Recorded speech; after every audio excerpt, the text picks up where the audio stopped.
नमस्कार, मेरा नाम मनीष झा है। भारत और रूस दोनों ही मुल्क इस वक्त रूसी राष्ट्रपति व्लादिमीर पुतिन के भारत दौरे की तैयारी कर रहे हैं। लेकिन एक तैयारी और भी चल रही है और वो रूस से संबंधित ही है, लेकिन वो है अमेरिका में पीस प्लान को लेकर। लेकिन इस पीस प्लान को लेकर जो दौरा होने वाला है, उसके तहत अमेरिकी राष्ट्रपति डोनाल्ड ट्रंप ने अपने सलाहकार से कहा है कि एक बार फिर आप मॉस्को जाइए, क्रेमलिन में जाकर राष्ट्रपति पुतिन से मिलिए और मेरे पीस प्लान को फाइन ट्यून करने के लिए बातचीत करके आइए। लेकिन बीते कुछ दिनों में जो कुछ हुआ, उसने पूरी दुनिया को सन्न कर रख दिया है कि शांति प्लान के नाम पर एक अलग किस्म का युद्ध लड़ा जा रहा था और उस युद्ध में अपने ही सहयोगी पीठ पर खंजर भोंक रहे थे। और मैं बात कर रहा हूं कि देखिए किस तरीके से पहले राष्ट्रपति ट्रंप का 28 पॉइंट का एक पीस प्लान आया, जिसे अब राष्ट्रपति ट्रंप कह रहे हैं कि वो तमाम पक्षों से बातचीत करने के बाद 22 पॉइंट रह गया है। लेकिन उसके जवाब में यूरोप ने क्या कहा, कुछ दिन पहले मैंने इसके बारे में आप लोगों के साथ चर्चा की थी और उस समय ये सब संभावनाएं जताई थी कि आप यूरोप के एक्शन पर नज़र रखिए, और वही सब कुछ होता हुआ यहाँ दिख रहा है। तो आज एक बार फिर मैं आपके सामने हूँ और आपसे ये चर्चा करने वाला हूँ कि दरअसल इस सब खेल के पीछे का जो खेल है वही इसमें असली खेल है। और अगर आप उसे समझ लेंगे तो आपको एकदम साफ हो जाएगा कि रूस यूक्रेन युद्ध का भविष्य क्या होगा। तो शुरुआत करते हैं ज़मीनी हकीकत से। ज़मीनी हकीकत ये है कि जब राष्ट्रपति ट्रंप से ये पूछा गया कि भाई आप रूस को वो ज़मीन क्यों देना चाहते हैं जो कि यूक्रेन के पास है, बल्कि आप तो वो भी ज़मीन देना चाहते हैं जिस पर रूसी सेना ने कब्जा नहीं किया है।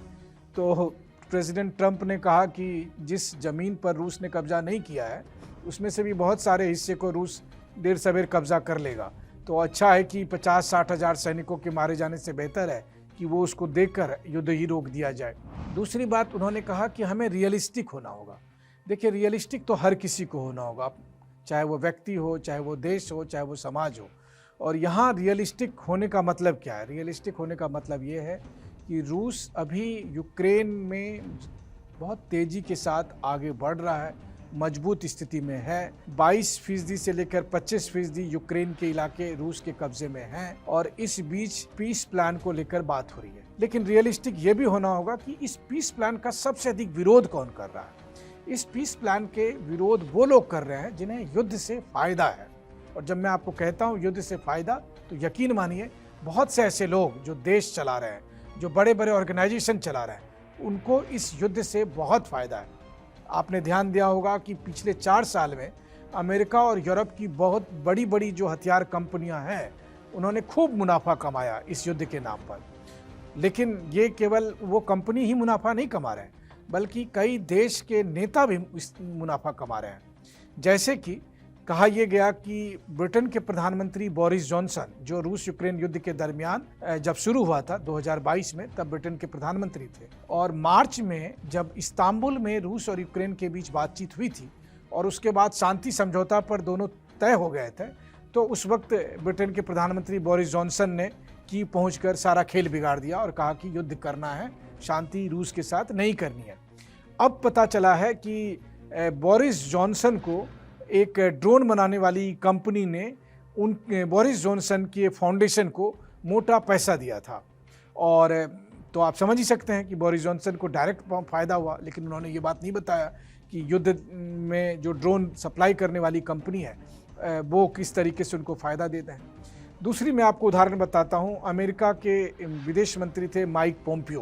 पिछली बार जब ट्रंप राष्ट्रपति थे तो उस समय उनके विदेश मंत्री थे। सोचिए, रिपब्लिकन पार्टी के बड़े नेता हैं। ये भी कहा जा रहा है कि हो सकता है अगली बार वो राष्ट्रपति चुनाव में गंभीर कैंडिडेट के तौर पर भी आए, रिपब्लिकन पार्टी के तौर पर। पता चला है कि जो यूक्रेन की कंपनी है, हथियार बनाने वाली कंपनी, जो ड्रोन बनाती है, जो हेमिंगो मिसाइल बनाती है, उन्होंने माइक पोम्पियो को अपनी कंपनी में बोर्ड ऑफ डायरेक्टर बना रखा है। और ये बस अभी कुछ दिन पहले बोर्ड ऑफ डायरेक्टर बना है। तो अब आप सोचिए कि जो मिसाइल बनाने वाली कंपनी है, जो ड्रोन बनाने वाली कंपनी है, और जिसको अमेरिका ने जो फंड दिया है, उसका सबसे अधिक फंड अगर किसी एक यूक्रेनियन कंपनी को गया है तो वो ये कंपनी है जिसमें बोर्ड ऑफ डायरेक्टर में माइक पोम्पियो को रखा गया है। तो फिर क्या अमेरिका, क्या यूरोप, हर देश के नेता और हर पार्टी के नेता इससे लाभान्वित हो रहे हैं। तो आपको सीरियसली लगता है कि कोई चाहता है कि पीस प्लान हो? ये दुनिया को दिखाने के लिए पीस प्लान की बात कर रहे हैं, लेकिन खेल कुछ और चल रहा है। और फिर वो हिंदी में कहते हैं ना कि नौ नौमन तेल होगा ना राधा नाचेगी। तो पीस प्लान में एक दो ऐसी शर्तें रख दी जाएगी कि सामने वाला कहेगा नहीं जी हमें मंजूर नहीं है, और फिर ये कहेंगे कि देखो हमने तो शांति कराने की कोशिश की थी, जो है विलन जो है वो रूस है, वो नहीं मानता है। तो अब आप सोचिए कि ट्रंप ने 28 पॉइंट का एक पीस प्लान दिया। टाइमिंग उसकी बहुत इंपॉर्टेंट ये थी कि ठीक उसी समय यूक्रेन में एक बहुत बड़ा स्कैम पता चला। स्कैम ये कि जो रूस की तरफ से लगातार यूक्रेन के एनर्जी इंफ्रास्ट्रक्चर पर अटैक हो रहे हैं, तो उसको ठीक करने के लिए, चाहे आप उसका रिकंस्ट्रक्शन कहें, रेनोवेशन कहें, उसके लिए एक बड़ा फंड $100 मिलियन का अलोकेट किया गया था। और उसमें जेलेंस्की के करीबी जो है वो उसको हेड कर रहे थे, और उसमें बहुत बड़ा घोटाला यूक्रेन की एजेंसी ने निकाला है, जिसकी वजह से जेलेंस्की पर बहुत दबाव था। यहाँ तक कि जेलेंस्की के नंबर 2 आंद्रे यर्मक को इस्तीफा देने का दबाव था, उनके नेशनल सिक्योरिटी काउंसिल के चेयरमैन रुस्तम उमेराव पर इस्तीफा देने का दबाव था। जेलेंस्की ने 2 मंत्री को बर्खास्त भी किया इसके लिए। लेकिन आखिर में देखिए क्या हुआ कि ठीक इसी टाइम में ट्रंप का पीस प्रपोजल आया, और तुरंत जेलेंस्की ने, जैसे मतलब ये बताने के लिए कि देखिए वो यूक्रेन की कितनी चिंता करते हैं, उन्होंने तुरंत ही जो है सो वो एक्टिव हुए, और ट्रंप के पीस प्लान को पहले उन्होंने थोड़ा साइड लाइन किया, यूरोप के नेताओं से मिलने लगे, ये सारी बातें होने लगी। और जो यूक्रेन का जो वो करप्शन का मामला था जेलेंस्की और उनके सहयोगियों के खिलाफ, वो साइड लाइन हो गया। तो आप सोचिए, एक तरफ जेलेंस्की और उनके टीम के लोगों का करप्शन वो साइड लाइन हो चुका है, दूसरी तरफ बोरिस जॉनसन हो, माइक पॉम्पियो हो, इस तरह के लोग ये सीधे हथियार कंपनियों से सीधे मुनाफा ले रहे हैं, वो पर्दे के पीछे से है। और इन सब के बाद पीस प्लान के अपोजिट में काउंटर पीस प्लान। बट लेकिन बात यहीं नहीं रुकी है, 48 घंटे में एक और घटना घटी है, और वो है ऑडियो बम का इस्तेमाल। मैं ऑडियो बम इसलिए कह रहा हूँ क्योंकि युद्ध के संदर्भ में, कि आप देखिए कि 2-3 ऑडियो लीक हुए हैं।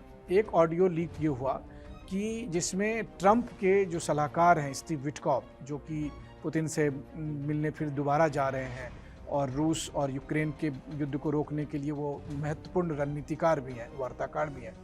तो उनका एक ऑडियो आया जिसमें ये दावा किया गया है कि स्टीव विटकॉफ रूसी डेलीगेशन के जो व्यक्ति हैं, किरिल त्रिमिदेव को, उन्हें वो कह रहे हैं कि मैं आपको कुछ टिप्स देता हूं कि आप ट्रंप के सामने केस को कैसे रखेंगे। तो मतलब अमेरिकी सलाहकार रूस को बता रहे हैं कि आपको अमेरिका को कैसे कन्विंस करना है। ऐसा एक ऑडियो आया, हालांकि स्टीव विटकॉफ कह रहे हैं कि ये गलत ऑडियो है। ठीक उसी तरह से एक और ऑडियो आया जिसमें कि रूस के जो सलाहकार हैं वो रूस के राष्ट्रपति के एक व्यक्ति को कह रहे हैं, राष्ट्रपति के सहायक को, उशाकोव को, जो कि बहुत महत्वपूर्ण भूमिका निभाते हैं, उन्हें वो कह रहे हैं कि हमने जो है सो भले ही अमेरिका का पीस प्रपोजल होगा लेकिन पर्चा हमारा होगा। तो इस तरह का उन्होंने एक ऑडियो होने की बात कही गई है। और इसके बाद एक तीसरा ऑडियो आया है जिसमें कि जेलेंस्की की टीम में एक महत्वपूर्ण व्यक्ति ये कह रहा है कि इस वक्त में कुछ मिलियन डॉलर कैश जो है एक बक्से में रखा हुआ है और मैं उसे उठा रहा हूँ और वो कितना भारी है। तो मतलब उधर कैश की बातें हो रही है। तो अब इसमें हालांकि सभी पक्षों ने अपने अपने संबंधित ऑडियो को जो है सो फेक ऑडियो करार दिया है, जो कि आज के ज़माने में संभावना है। लेकिन आप देखिए कि किस तरीके की चालें चली जा रही है कि एक दूसरे को डिफेम करने की कोशिश हो रही है, मिसट्रस्ट क्रिएट करने की कोशिश हो रही है।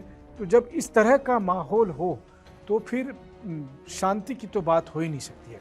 शांति की बात करने के लिए ज़रूरी होगा जब सभी पक्षों को लगता है कि हाँ सच में युद्ध रोकना है, या नहीं तो फिर शांति की बात उसी तरह होगी जैसे दूसरे विश्व युद्ध के बाद जब याल्टा सम्मेलन हुआ था, जब अमेरिकी राष्ट्रपति रूजवेल्ट हो या फिर ब्रिटिश प्रधानमंत्री हो या फिर रूसी नेता स्टालिन हो, वो सब एक साथ बैठे थे और फिर उन्होंने अपने से ही यूरोप और आसपास के इलाकों का बंटवारा कर लिया था। ये हिस्सा तुम्हारा हुआ, ये हिस्सा हमारा हुआ, ये हिस्सा हमारा हुआ, चलो अब युद्ध खत्म हुआ क्योंकि हिटलर अब मारा जा रहा है। या तो वो उस तरह के सीन बने या नहीं तो फिर नीयत साफ हो। तो यहाँ तो दोनों में से कोई स्थिति अभी फिलहाल होते हुए नहीं दिख रही है।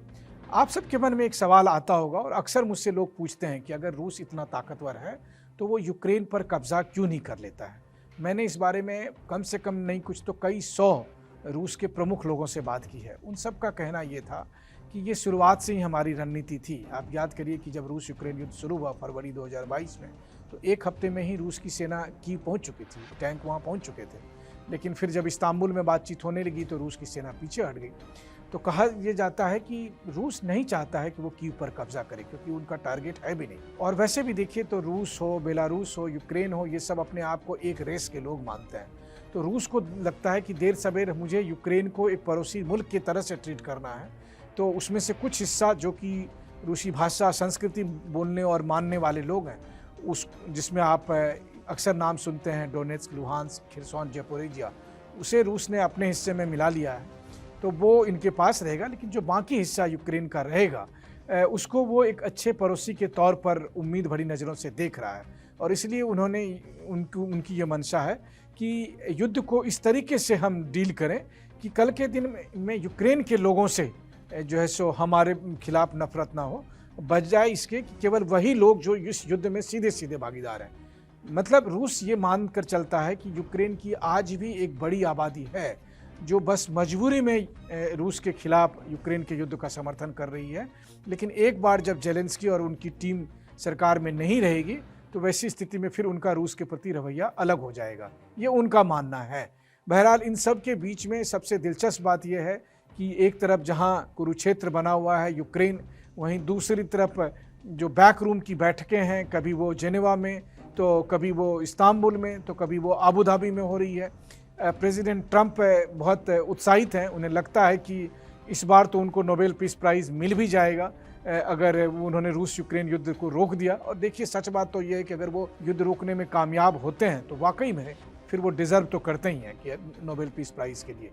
लेकिन क्या सच में युद्ध रुक जाएगा? मुझे संदेह है। जिस तरीके के खेल रचे जा रहे हैं, जिस तरह की तैयारी हो रही है, जिस तरह के हथियार डिप्लॉय किए जा रहे हैं, जिस तरीके से चाहे वो फाइटर जेट हों या फिर नेवी के एसेट्स हैं, उनको तैनात किया जा रहा है, मुझे लगता है कि ये एक बड़े युद्ध की तैयारी चल रही है। बस इस बीच में टाइम पास किया जा रहा है ताकि यूरोपीय देश, नाटो की सेना ज़्यादा से ज़्यादा अपना हथियार और जुटा सके और फिर तब एक बड़ी लड़ाई होगी। वो लड़ाई रूस और यूक्रेन की लड़ाई से ज़्यादा बड़ी होगी, ज़्यादा विध्वंसक होगी और उसमें ज़्यादा क्षति भी होगी। लेकिन उस लड़ाई से पहले ये पीस प्रपोजल भी उसी रणनीति का एक हिस्सा है जिसमें आप आखिरकार पश्चिमी देश रूस को एक विलन के तौर पर ठहरा सकेंगे कि रूस नहीं चाहता था, क्योंकि रूस 2-3 बातों में किसी भी हालत में कॉम्प्रोमाइज़ नहीं करेगा। रूस क्रीमिया और ये चारों राज्य ये वापस नहीं करेगा। रूस यूक्रेन को नाटो का सदस्य बनने नहीं देगा।